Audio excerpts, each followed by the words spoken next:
आइए देखिए, आज हम लोग केमिस्ट्री में पढ़ेंगे ऑक्सीजन परिवार के तत्वों का भौतिक गुण।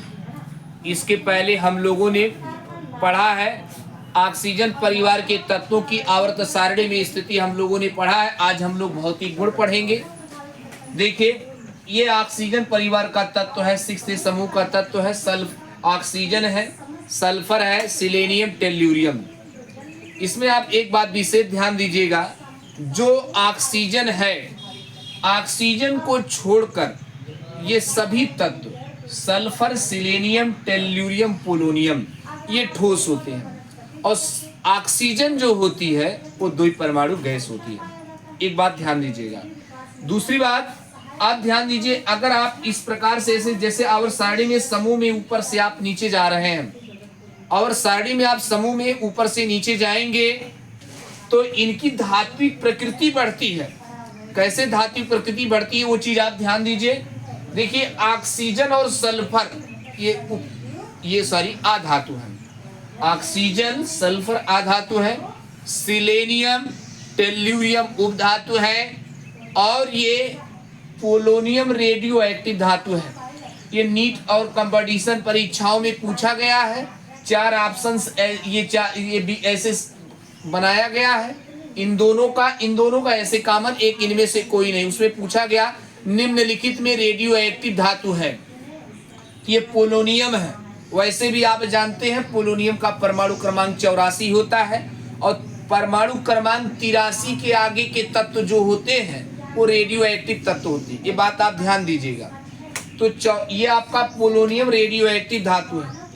इसके बाद इनके हम लोग गलनांक और क्वथनांक के बारे में चर्चा करेंगे।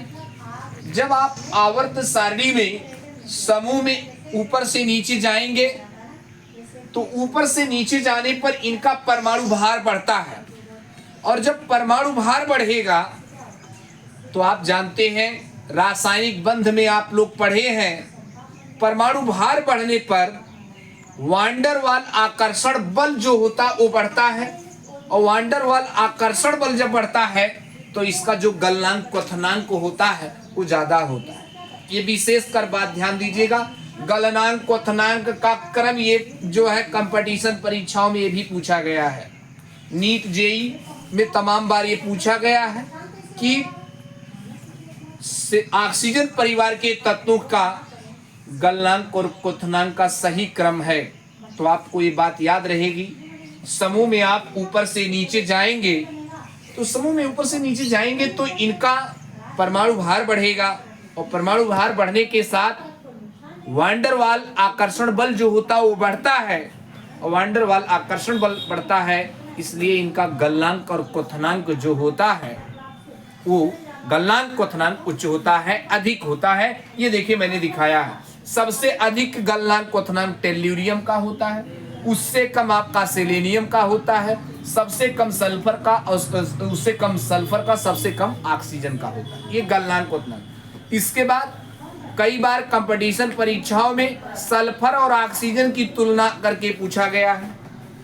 इसमें देखिए पूछा गया है कि जो है ऑक्सीजन और ये सल्फर है, ऑक्सीजन और सल्फर के क्वथनांक के बारे में कई बार चर्चा हुआ है। ऑक्सीजन जो होती देखिए द्विपरमाणु गैस होती O2, ये देखिए ऑक्सीजन 2 परमाणु गैस है और सल्फर अष्टपरमाणुक होता है। ये द्विपरमाणुक है और ये अष्टपरमाणुक है। इसका सल्फर का जो क्वथनांक होता है वो ऑक्सीजन से अधिक होता है। एक बात ये हो गई। अगली बात, सल्फर और ऑक्सीजन के बंध ऊर्जा के बारे में चर्चा किया है।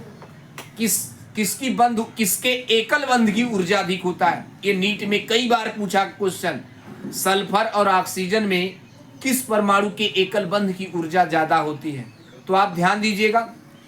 ये देखिए आपका मैंने ऑक्सीजन दिखाया है, ये सल्फर दिखाया है और ऑक्सीजन जो होते हैं, ऑक्सीजन में इलेक्ट्रॉन युग्म के मध्य प्रतिकर्षण अधिक होता है और ऑक्सीजन में इलेक्ट्रॉन युग्म के मध्य जो प्रतिकर्षण अधिक होता है उसके कारण ऑक्सीजन के एकल बंध की ऊर्जा कम होती है और सल्फर के इलेक्ट्रॉन युग्म के मध्य जो ये सल्फर इसके इलेक्ट्रॉन युग्म के मध्य प्रतिकर्षण वो कम होता है, और सल्फर के इलेक्ट्रॉन युग्म इलेक्ट्रॉन युग्म के मध्य प्रतिकर्षण कम होने के कारण इसके एकल बंध की जो ऊर्जा होती है ये कम होती है। ये बात दोनों चीज कंपटीशन परीक्षाओं में पूछे गए हैं कि बंध ऊर्जा किसकी अधिक होती है। तो याद रखिएगा, मैं पुनः आपको इस बात को रिवाइज कर दे रहा हूं। जो ऑक्सीजन है, ऑक्सीजन में इलेक्ट्रॉन युग्म के मध्य जो प्रतिकर्षण होता है वो अधिक होता है, और इलेक्ट्रॉन युग्म के मध्य प्रतिकर्षण अधिक होने के कारण इसकी जो बंध ऊर्जा होती है वो क्या होती है, कम होती है।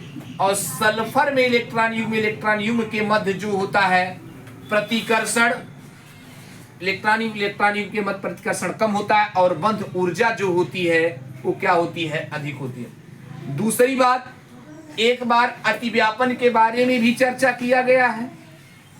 ये ऑक्सीजन जो परमाणु है, ऑक्सीजन परमाणु में पी पाई अतिव्यापन होता है, और पी पाई अतिव्यापन के कारण उसमें पाई बंध बनता है। और जो सल्फर होता है, ये सल्फर में पी पाई अतिव्यापन नहीं होता है। ये विशेषकर बात ध्यान दीजिएगा। धन्यवाद।